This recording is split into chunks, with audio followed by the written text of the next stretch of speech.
మాటయు లేదుర నోటను మాటయు లేదుర దెల్పుటయు నీవు లేవురా వినగన్ లేదుర నీవను తెలివియు లేదుర బయలన్న మాట లేదు లేదప్ప లేదు లేదప్ప ఉన్నది ఎనుటాకెవరున్నారప్ప ఉన్నది ఎనుటాకెవరున్నారప్ప నేదో లేదు నేమియు నిందు లేదు మా గురుయాన లేదు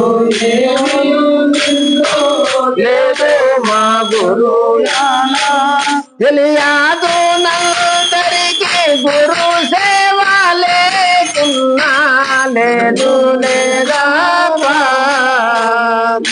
ఉన్నది ఎనుటాకెవరున్నారప్ప. జై శ్రీ సద్గురునాథ బ్రహ్మరాజుకు లేదుర నోటయు మాట లేదుర దెల్పుట నీవు లేవుర వినగన్. ఈ విధంగా ఎప్పుడైతే విచారించినప్పుడు లేదుర నోటయు మాట.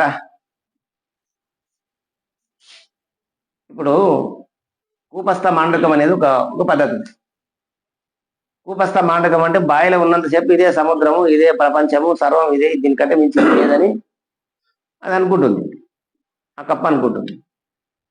ఏదో అనుకోకుండా భయంకర వర్షాలు పడి భూమి ఆకాశం ఒక్కటైనట్లుగా కనబడి ఆ సముద్రంలో ఉండే కప్ప ఈ బాయిలో చిక్కిపోయింది.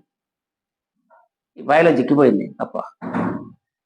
అది నీళ్ళు ఎటాటి వెళ్ళిపోయినాయి, ఇది బాయిలో చిక్కిపోయింది. ఈ బాయిలో ఉండే కప్ప దాన్ని అడుగుతుంది, మీరు ఎవరు, ఎక్కడి వారు, ఇక్కడ ఎందుకు వచ్చిండ్రు, మీరు ఎక్కడ ఉండేవారు ఇంతకు ముందు అని కూపస్థ మాండకం అడుగుతుందని. మాండకం అంటే కప్ప. ఓ మేము సముద్రంలో ఉండేవాళ్ళము, ఈ కాలవశాత్తు ఇది బాయిలో చిక్కిపోయినావులే, సముద్రంలో మెజలు పెద్దది చాలా, అందులో ఉండేవాళ్ళం అని చెప్పి కప్ప చెప్పి. అంటే సముద్రం అంటే ఎంత ఉంటుందండి అంటే వాళ్ళు చాలా పెద్దగా ఉంటుందిలే, చెప్పనీకి రాదని చెప్పింది. అవునా ఇంత ఉంటుందే అని చెప్పి 2 గాలు ఇరదాన్ని ఇట్లా పంగబెట్టి చూపిందంట, ఇసరంగా పెట్టి, ఇంత ఉంటుందే సముద్రం అని. అట్లా కాదు, అంత కాదు, ఇంకా పెద్దగా ఉంటుంది అని. అంటే ఈ ముందలి కాలు ఎనికాలు దాటి చూపిందంట ఇంత ఉంటుందే అని. అట్లా కూడా కాదండి, చాలా పెద్దగా ఉంటుంది అంటే ఈ నుంటే అంత దూరం గంతేసింది, ఇంత ఉంటుందా, అంత కూడా కాదు నాయన, ఈ ధర నుండి ఆ ధరకేసిందంట, ఇంతకంటే పెద్దగా ఉండదులే.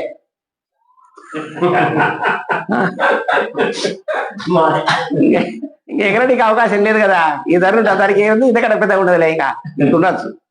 అది కాదయ్యా, సమయం వచ్చినప్పుడు నీకు చూపిస్తలే, నీవు ఇందులో ఎక్కడ వెళ్ళకుండా వెళ్ళి ఇంత బాయిలో చేరి అట్లా చూపితే కాదు, సమయం వచ్చినప్పుడు చూపుతలే, అప్పుడు చెప్పు కొలుసుదుగాని దాన్ని అని చెప్తున్నాను ఆ సముద్రం ఉండే కప్ప. అయితే అది సమయము అనుకోకుండా మళ్ళా వర్ష ఋతువు స్టార్ట్ అయింది. ఆ వర్ష ఋతువులో పెద్ద తుఫాన్ వచ్చి విపరీతమైన వర్షాలు పడి మళ్ళా ఎప్పటివల్లే జలమయం అయిపోయిందంట. జలమయం అయిపోతే అనుకోకుండా ఆ వదల వెళ్ళిపోయినాయి అక్కడ 2 కప్పలు ఆ నదుల ద్వారా సముద్రానికి చేరింది. సముద్రం ఒడ్డుపోయిన తర్వాత ఏమండి మీరు అంగలేసి చెప్తారు కదా, ఇప్పుడు ఏంటి అంగ ఎంతేస్తావు సముద్రం అంటే గిదే చూడండి. అది ఏమనరాక నోరు తెరిచిందంట. నోటయ్య మాట లేదు. ఇంకా ఎప్పుడైతే ఆ విధంగా ఎట్లనో ఇది కూడా అచల పరిపూర్ణ పరబ్రహ్మము కూడా, ఇది సాంఖ్యమని, ఇది తారకమని, ఇది అమనస్కమని, శాస్త్రమని, పురాణాలని, ఇతిహాసాలని, ఉపనిషత్తులని, సర్వగ్రంథాలు చదివినటువంటి యొక్క ఒకడు ఉన్నాడు అనుకో. ఈ గురుపుత్రుడు ఏం చదువురాది నాకు, కానీ గురుసేవ చేసిండు. 12 ఏళ్ళు గురుసేవ చేసి గురుపంచ కాశి ఉండి ఆయన వల్ల ఈ పరిపూర్ణ పరభావ్యము సూచన అయింది. అయిన తర్వాత ఈ వేదాలు ఎన్ని చెప్పిస్తాడు, చదువుతాడు, ఇంక నీకు రావనుకుంటాడు. ఇవన్నీ కాదులే అంటాడు ఈయన. ఎన్ని చెప్పినా ఇదంతా కాదయ్యా అంటాడు. ఒరి ఏం చదువురాను, నేను చదివినంత కాదంటాడు. ఏంది ఇంత గొప్ప చదువుకో, నేను ఇంత పెద్ద వేద బ్రాహ్మణుడు అయి ఉంటే కూడా నేను చదివిందంతా ఉత్తది అంటాడు. ఏందినా వానికి కోపం అంటాడు. ఇంకా అన్న తర్వాత అరే నీకు వేదశాస్త్రం వేదం ఎందుకయ్యా, వేదం అంతా వాదమే కదా, ఏముంది దాంట్లో, ఏం లేదు అంటదంట. ఒరే ఒరే ఇదేందయ్యా నీవు ఇట్లా అంటావు, నీకు తెలియదులేయా, నేను చెప్తాలే, మా స్వాగతానికి రా, మా స్వాగతానికి వస్తే కానీ నీకు జన్మ తరించదు. ఏముంది వేదాల లోపల, ఉండవచ్చులే, సమస్తాన్ని తెలియజేస్తున్నాయి వేదాలు, అట్లని కాదు మళ్ళా.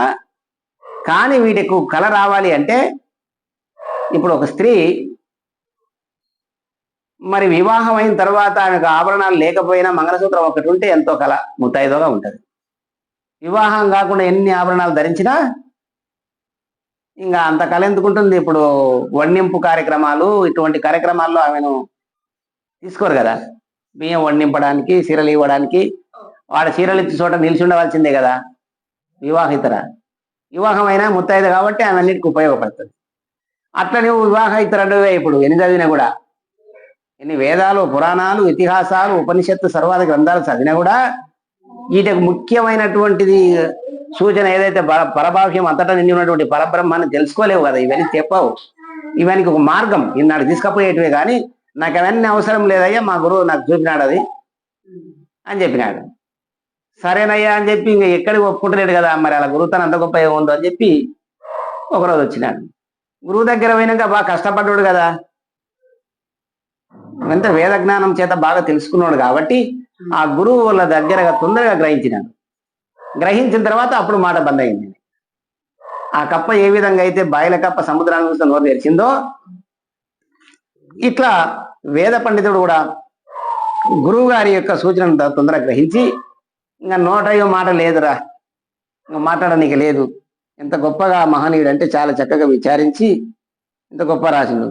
లేదురా మాట, లేదురా మాటను, లేదురా నోటను మాటయు, ఇంకా అదేనిది కాదు, అవగ్మానస గోచరం, అది అనంతం అప్రమేయం, అంతటా వ్యాపించింది లేదు.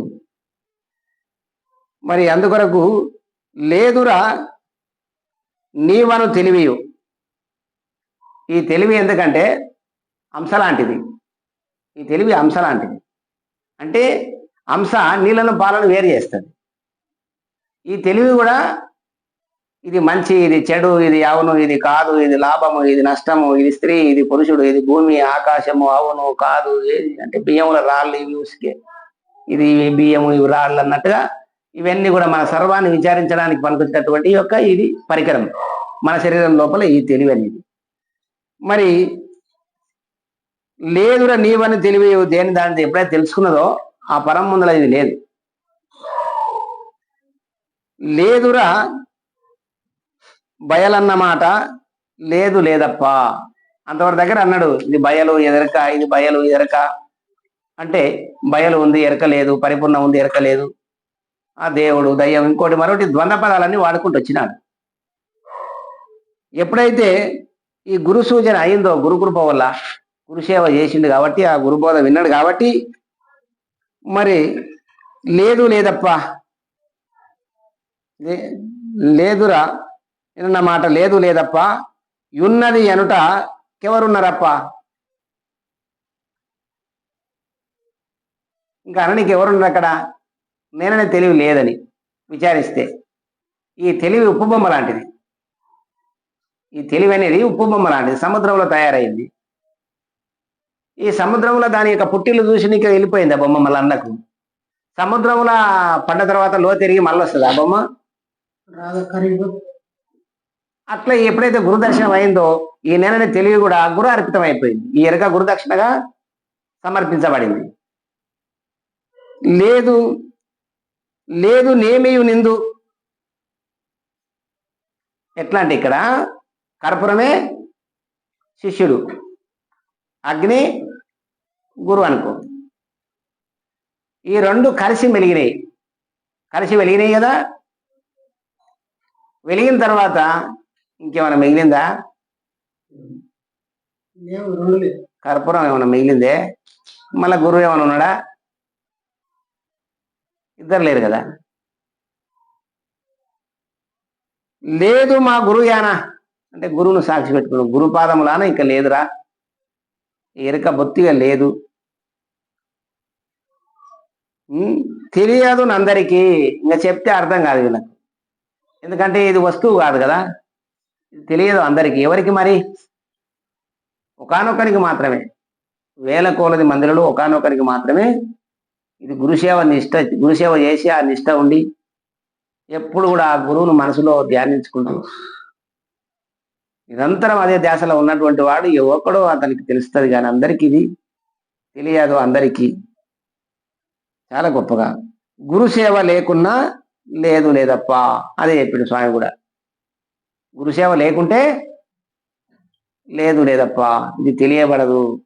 అప్ప అంటే తండ్రి అని కూడా, నాయన అని, అంతా నాయన స్వరూపమే అని పాము చాలా చక్కగా చెప్పాడు దీంట్లో.